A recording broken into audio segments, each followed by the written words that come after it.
আজ আপনাদের সামনে আমাদের ভারতের সাথে যে মার্কিন যুক্তরাষ্ট্রের অর্থাৎ আমেরিকার যে একটা ঘোরতর দ্বন্দ্ব চলছে এবং তার কী কারণ সে কথাটা নিয়ে আপনাদের সামনে এসেছি। আসল কারণটা হলো, সবার আগে যদি বলতেই হয়, তা হলো ভারতের আর্থিক এবং সামরিক শক্তি যতই ঊর্ধ্বে যাচ্ছে, বিশ্বের অন্যান্য দেশগুলোকে ছড়িয়ে যাচ্ছে, ততই ইউরোপীয় ইউনিয়ন সহ নেটো দেশগুলি সহ আমেরিকার রাতের ঘুম চলে গেছে। আপনারা সবাই অবগত আছেন, ডোনাল্ড ট্রাম্প হুমকি দিয়েছিলেন, রাশিয়ার কাছ থেকে ভারত যদি তেল এভাবে কিনতে থাকে তাহলে আমি ট্যারিফ লাগিয়ে দেবো। এবং হুমকি দিতে দিতেই যখন দেখছে ভারত রাশিয়া থেকে ক্রুড অয়েল অর্থাৎ কাঁচা তেল আমদানি করেই চলেছে এবং বাড়তে বাড়তে আবার বেশিভাবে, তখনই 25% ট্যারিফ ঘোষণা করলো। তাতেও যখন কিছুদিন দেখলো যে মোদী সরকার তাকে তোয়াক্কা করছে না, কীভাবে থামানো যায় ভারতকে, তাই শেষে 50% ট্যারিফ অর্থাৎ অতিরিক্ত।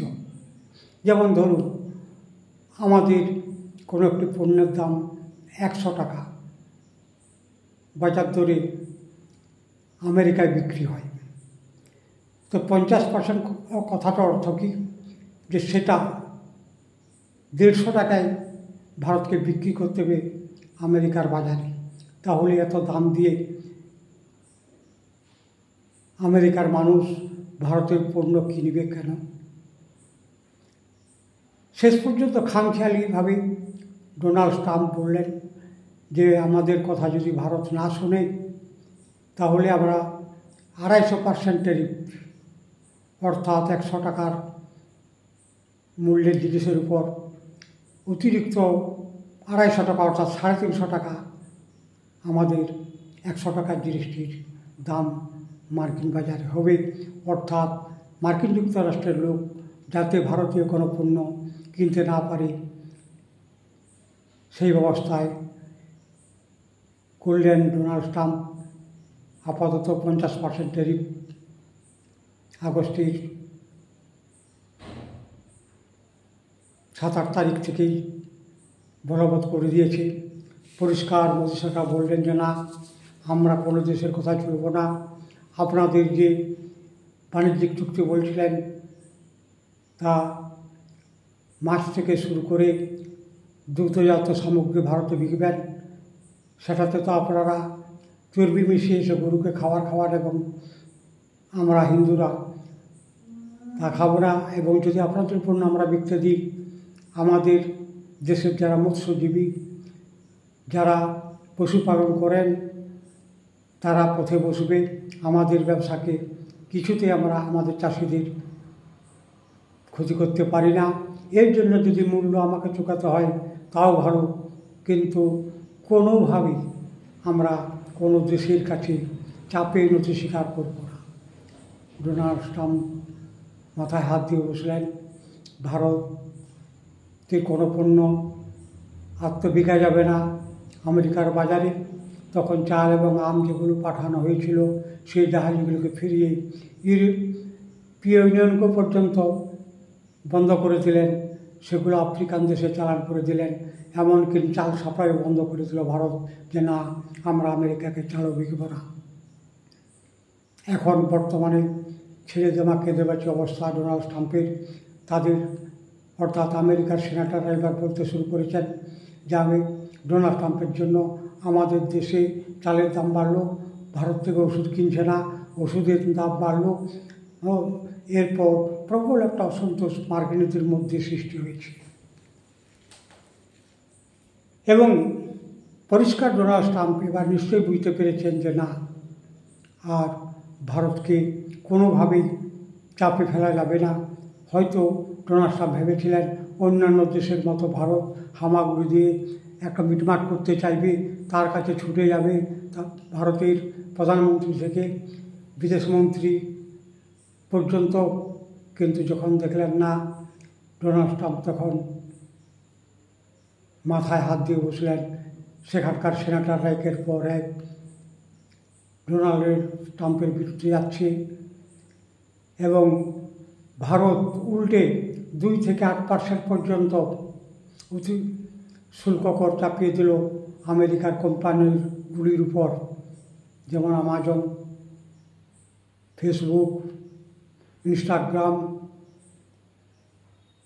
বা মেটা সব ছোটি কোম্পানির উপর ভারত 2 থেকে 8% ট্যারিফ বসিয়ে দিল। তখন মার্কিন সাংবাদিকরা ফেসবুক থেকে মেটা পর্যন্ত প্রশ্ন করলেন যে ভারত যে এই যে অতিরিক্ত শুল্ক চার্জ করছে, এতে আপনাদের কোনো অসুবিধা হবে? কোম্পানিগুলো বলল না। তাদের কর্ণধাররা বললেন যে এতে আমাদের বিশেষ কোনো অসুবিধা হবে না, অসুবিধা হয়তো একটু হবে, কিন্তু এতে আমাদের তেমন কোনো লস হবে না, আমাদের ব্যবসা মোটামুটি চলবে। তো এই যে একটা আমেরিকার দিকে ঘেঁষার যে প্রবণতা হয়েছিল আপনারা জানেন। ডোনাল্ড ট্রাম্পের প্রথম যখন আমেরিকার হোয়াইট হাউসে আসেন, তখন মোদির সাথে কোলাকুলি একসাথে ঘোরা ভারতের তরফ থেকে আশা করা হয়েছিল যে ডোনাল্ড ট্রাম্প থাকলে ভারতের সাথে একটা সমঝোতা হবে। কিন্তু দ্বিতীয়বার প্রত্যাবর্তন করেই তার মতিগতি উল্টো হলো এবং তখন থেকে মোদিজি ঠিক করলেন যে না। এবং বর্তমানে যা খবর, কোয়াড থেকেও বেরিয়ে যাবে, অর্থাৎ কোয়াডের যে দেশগুলি চীন সাগর থেকে প্রশান্ত মহাসাগর পর্যন্ত যে দেখাশোনা নজর ছিল এবং চীনকে আটকানোর জন্য এবার সেই কোয়াড থেকেও ভারত বেরিয়ে আসবে, এরকমই একটা পররাষ্ট্র মন্ত্রক থেকে বিবৃতি দেওয়া হয়েছে। নিরুপায় এখন ডোনাল্ড ট্রাম্প। একদিকে গোপনে পাকিস্তানের সাথে, আপনারা বিগত কয়েকদিন আগে শুনেছিলেন যে সেখানকার সেনাপ্রধানকে আমন্ত্রণ করেছিলেন ডোনাল্ড ট্রাম্প এবং আমেরিকায় গিয়ে সেখানে তাদের একটা বৈঠক হয়েছিল। ওই বৈঠকটা হয়েছিল G20 মিটিং যখন হয় কানাডাতে, সে সময় ডোনাল্ড ট্রাম্প হঠাৎ তার দেশে ফিরে গেলেন এবং তারপর ভারতকে আমন্ত্রণ জানানো হয়েছিল। মোদিজি স্পষ্ট বললেন না, কিছুতেই না, আমরা পাঁচতারা বুঝতে পেরেছি, আর তো আমেরিকার কোথায়, তার সাথে বসবো না। অর্থাৎ পরবর্তীকালে দেখা গেল আমেরিকার সেনাপ্রধানের সাথে মুখোমুখি বসিয়ে কিছু একটা রফা করার চেষ্টা করছিলেন ডোনাল্ড ট্রাম্প, কিন্তু আমাদের পররাষ্ট্র মন্ত্রক সতর্ক হওয়ার জন্য সেটাও পারলেন না। এবার আমাদের এই যে চীনে যাচ্ছেন কিছুদিন পরেই প্রধানমন্ত্রী নরেন্দ্র মোদী, আপনারা একটু হয়তো অবাক হবেন যে এটা কী করে সম্ভব। দেখুন, জিও পলিটিক্সে দীর্ঘকাল শত্রুতা কেউ কারোর সাথে থাকতে পারে না এবং রাশিয়া যেখানে মধ্যে রয়েছে, রাশিয়া যদি আমাদের এই সীমান্ত বিবাদকে চীনের সাথে মিটিয়ে দিতে পারে এবং বিগত কিছুদিন আগেই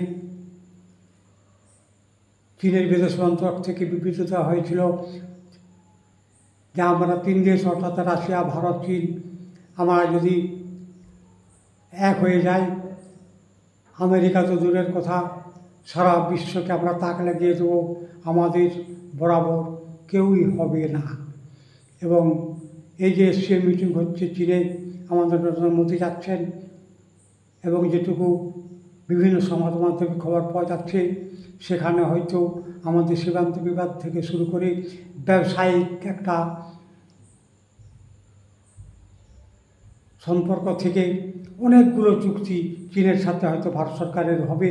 কেননা আপনারা জানেন আমাদের যে ওষুধরা তৈরি হয় আমাদের দেশে এবং বিভিন্ন দেশকে বিশ্বে রপ্তানি করা হয়, সেই ওষুধের কাঁচামালগুলো আসে চীন থেকে। এতেই যদি চীনের সাথে রাশিয়ার সাহায্য নিয়ে যদি একটা মধ্যস্থতা করে একটা সামঞ্জস্য অর্থাৎ বন্ধুত্ব বজায় রাখা যায়, এটা যে ভারতের পক্ষে মোটেও ক্ষতিকর হবে না, সে বিষয়ে চোখ বুঝেই বলা যায়।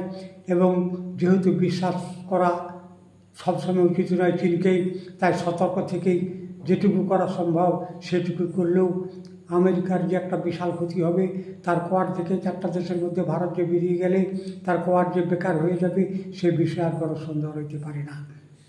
আবার দেখা হবে। নমস্কার।